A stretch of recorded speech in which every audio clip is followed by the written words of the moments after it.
All right, guys, so rates have taken a small dip 2 weeks straight. Haven't seen that in a while. If you're thinking about buying a house or even buying a car or borrowing money for any reason at all, now or in the future, it's good to understand rates so you can understand when they're going to come down, when they're going to change, and why they do.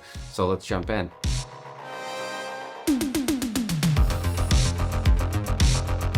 The whole interest rates and government controlling interest rates all came after the Great Recession.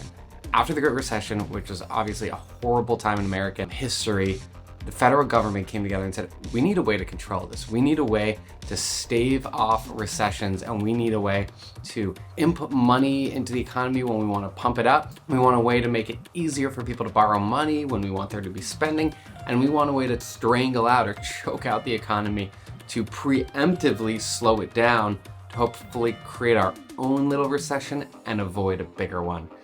So the US federal government came up with the Federal Reserve. So the Federal Reserve is kind of like your mom and dad, okay? It's like borrowing money from your mom and dad. Imagine the federal government has this like big pool of money, and you and I can't borrow directly from that pool. What that pool is used, it's for the big banks that control most of our country's money. So those big banks are allowed to borrow from that pool and pay the government an interest rate on it.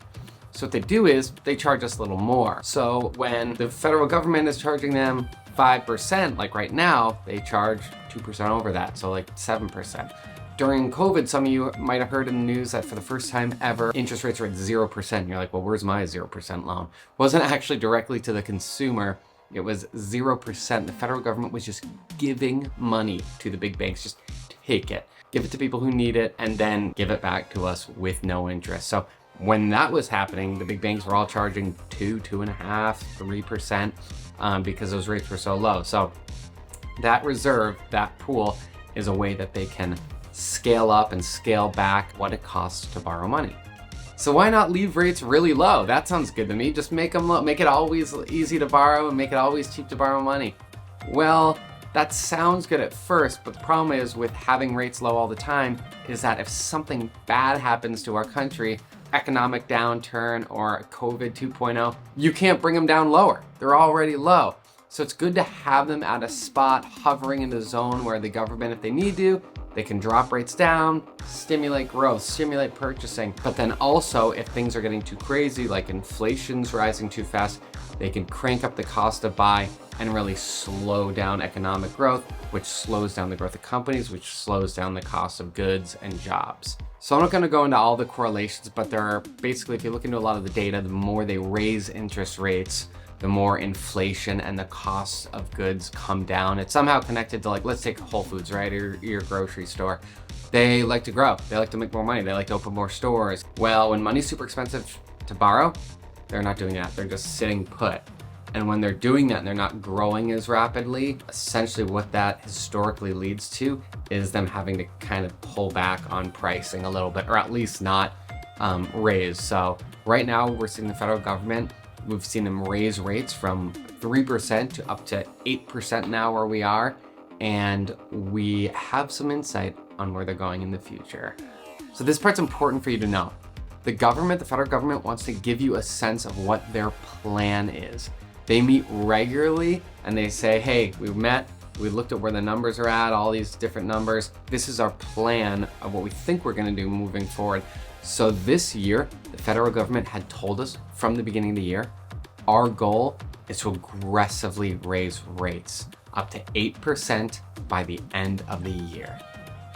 They've done exactly that. So we really had a good sense of what they were gonna do, and they did that. Now the why, they saw inflation getting out of control. They said, we don't wanna raise them up to 5 or 6, keep an eye on the numbers, and then maybe it's still going up and we're fighting upstream, we're slowly raising again, slowly raising, we're killing time. Goods are just going through the roof. They said, we're cutting this thing off at the head.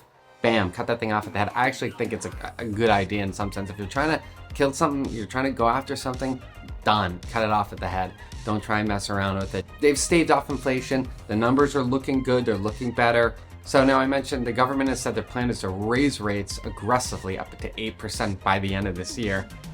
Then they said at the beginning of next year, they would review what it's done to the economical numbers, how jobs, inflation, all that data looks. And if things are looking good, their next goal, step 2, would be to slowly bring rates down a bit, not aggressively like they did last time, but bring them down a little bit, and then keep an eye on data, keep an eye on number in our economy, and make sure things are looking good, looking healthy.